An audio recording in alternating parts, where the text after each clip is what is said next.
Olá pessoal, nesse vídeo nós vamos dar continuidade ao estudo do circuito elétrico, falando de uma forma um pouco mais aprofundada sobre os geradores e também apresentando os receptores e as relações que existem entre esses dois elementos do circuito. Os circuitos que a gente tem visto até então são circuitos simples, formados por alguns elementos conectados por fios elétricos. O que a gente tem percebido é que boa parte desses circuitos é formado por elementos que são capazes de doar energia, como por exemplo as baterias, e nós temos aqueles outros elementos que utilizam essa energia que é doada, como nesse caso aqui nós temos o motor e a lâmpada. De forma geral, aquele elemento que vai doar energia para o funcionamento do circuito, a gente dá o nome de gerador. E aqueles que vão utilizar essa energia, já que eles vão recebê-la, a gente dá o nome de receptor, ok? Com exceção daqueles elementos que transformam a energia recebida em calor, já que eles utilizam resistências elétricas. Então, tirando os elementos que produzem calor, como essa própria lâmpada aqui, os outros elementos que vão usar energia a gente chama de receptores.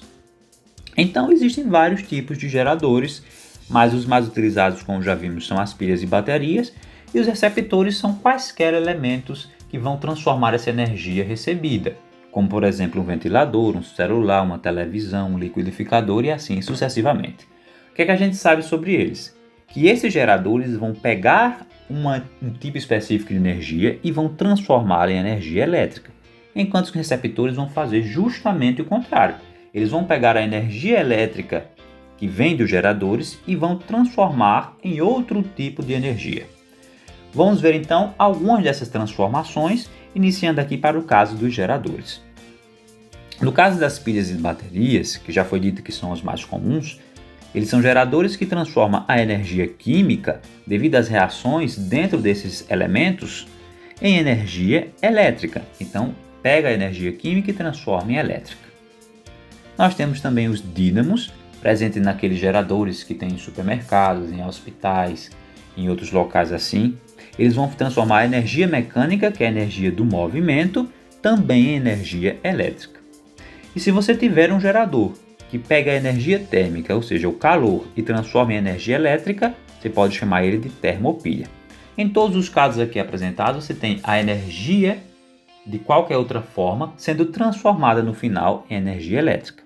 Se o elemento faz isso, ele é chamado de gerador. E o receptor faz o contrário, como nós vimos anteriormente. Ele vai pegar a energia elétrica e vai transformar em outro tipo de energia. Nesse primeiro caso daqui, esse receptor é uma furadeira. Ele vai transformar a energia elétrica em energia mecânica. O rádio transforma a elétrica em sonora e as lâmpadas de LED, por exemplo, transformam a energia elétrica em energia luminosa. Os únicos tipos de elementos que não podem entrar aqui são aqueles elementos que produzem calor. Mas a gente pode se perguntar, e o caso da bateria recarregável? Foi visto então que a bateria era um gerador. Mas e quando ela está sendo carregada? Ela não está recebendo energia? Está. Se naquele momento ela está recebendo energia, então na verdade ela está funcionando como um receptor. Então tudo que recebe energia pode ser considerado um receptor, com exceção daqueles elementos que produzem calor, ok? Vamos ver então agora representações com relação a isso daí. Então, foi visto que os geradores pegam algum tipo de energia e transformam essa energia em energia elétrica, sempre nessa mesma ordem.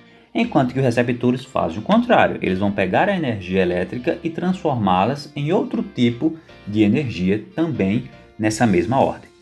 Para os geradores, nós já vimos o seu tipo de representação no circuito elétrico. Nós temos que um traço maior representa o seu polo positivo e o traço menor o seu polo negativo. O receptor tem a mesma representação, porém sempre que ele aparecer junto com o gerador, ele tem que estar em oposição a ele, sempre no sentido contrário. De que forma?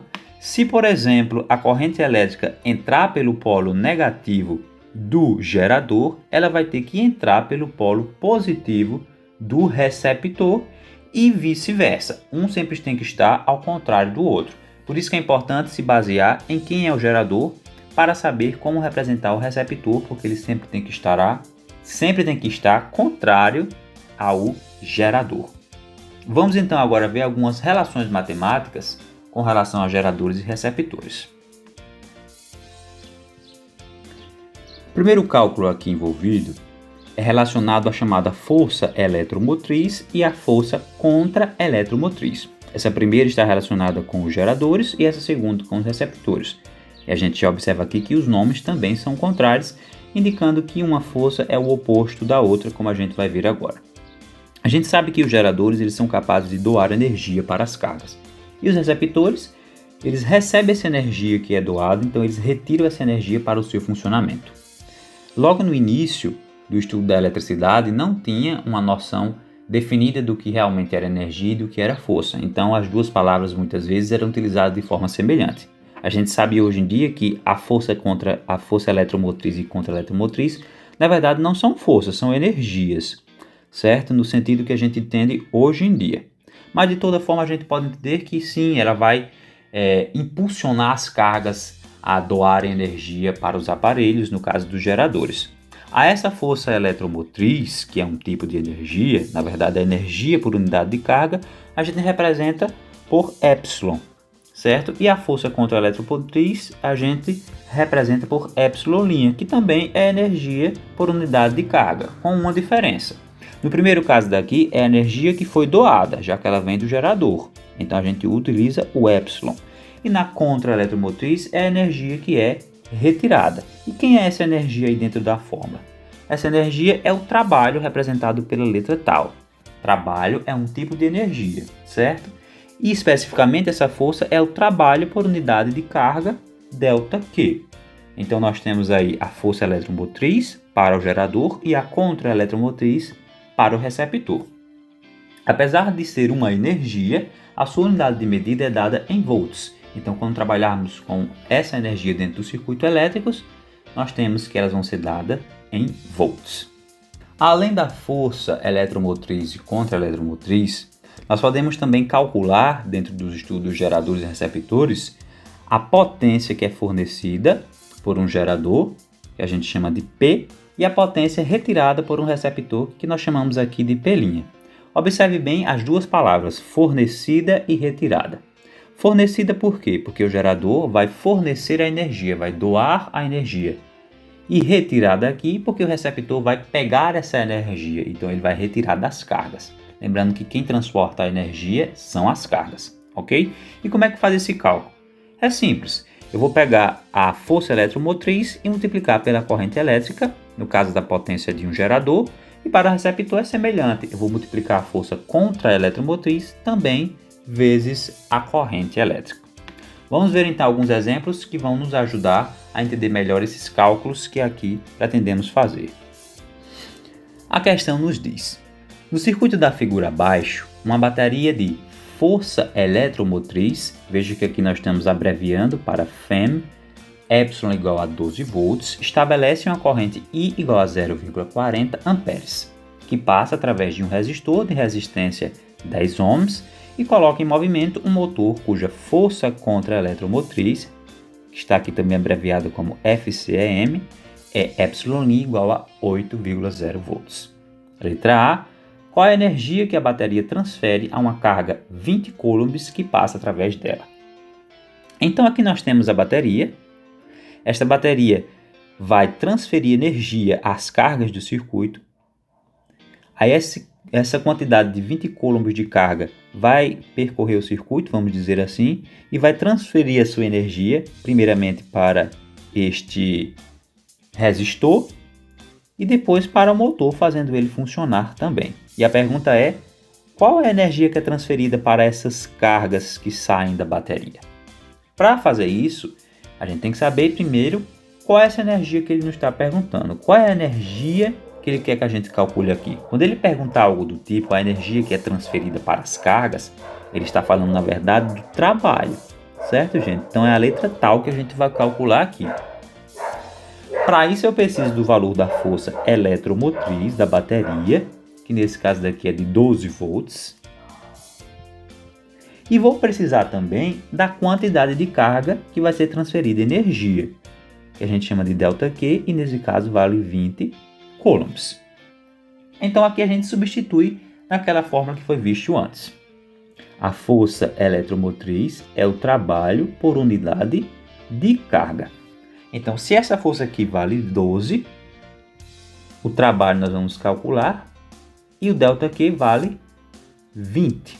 Basta então fazer aí meio pelos extremos, então vai ficar trabalho vezes 1, que dá trabalho tal, e 12 vezes 20. E 12 vezes 20 dá 240 joules. Lembrando que energia é para ser dada em joules, ok?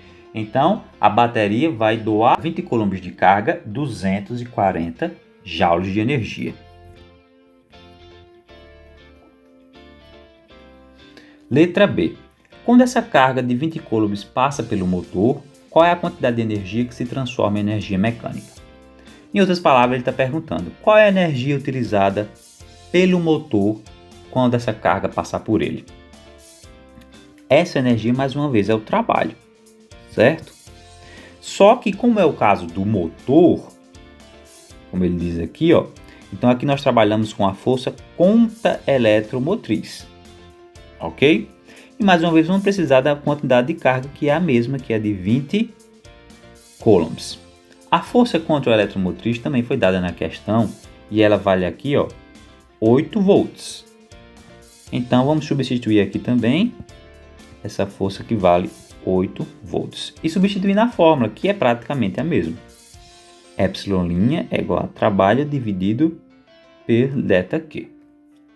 Então esse epsilon' vale 8. O tal vale nada por enquanto, que a gente vai calcular. E o ΔQ vale 20. Mais uma vez aqui vamos fazer meio pelos extremos. Então vamos ter o tal vezes 1, que é o tal. E o 8 vezes 20, que dá 160 joules. Então, de toda a energia que foi doada, que é de 240, apenas 160 joules foram utilizados. Letra C. Baseando-se no princípio de conservação de energia, determina a quantidade de calor que é desenvolvida na resistência R quando a mesma carga anterior passa por ela.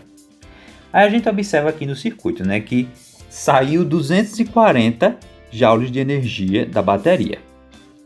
O motor aproveitou apenas 160. A pergunta é, para onde foi o restante de energia? A gente observa que no meio do caminho tinha quem? Tinha uma resistência elétrica. A resistência elétrica produz calor, então ela vai utilizar energia. Então, se saiu 240, chegou 160, o restante se perdeu aqui. Então, basta saber qual é esse restante. É simples. Então, pela lei de conservação da energia, essa energia não foi perdida, ela foi parar lá. Então, a gente vai fazer 240 menos 160. Então, 0 menos 0 é 0. 6 para 14 dá 8. Vem 1. Então, essa energia é de 80 joules, certo? Então, a energia dissipada em R, essa energia, vou chamar ela de E, ela vale 80 joules. É a energia que estava faltando para completar os 240. Ok? D. Calcule a potência desenvolvida pela bateria e pelo motor. A potência, como visto, é simples. Para calcular a potência, vamos começar na bateria. A potência da bateria é a força eletromotriz vezes a corrente. E a potência do motor é a força contra-eletromotriz também vezes a corrente. A força eletromotriz para a bateria, como foi visto, é de 12. E a gente vai multiplicar pela corrente, que vale 0,4. Enquanto que a força contra-eletromotriz é de 8 e a corrente é a mesma, que também é 0,4. Então a gente vai fazer essa multiplicação e a gente vai obter aí o resultado. 12 vezes 0,4 dá 4,8 watts. E 8 vezes 0,04, 8 vezes 0,4 dá 3,2 watts.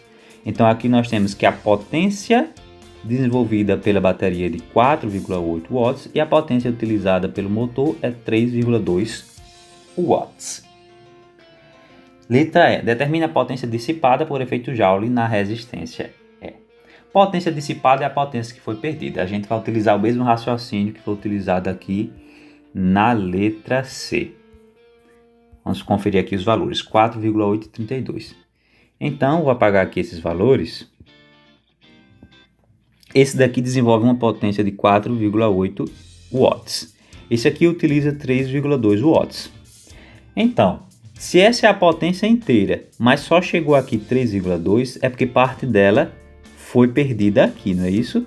Então, se é 3,2, para completar os 4,8, falta quanto? Então, a gente vai fazer uma subtração mais uma vez. Então, a potência vai ser 4,8 menos 3,2, que dá 1,6 watts. E aí a gente finaliza o nosso estudo.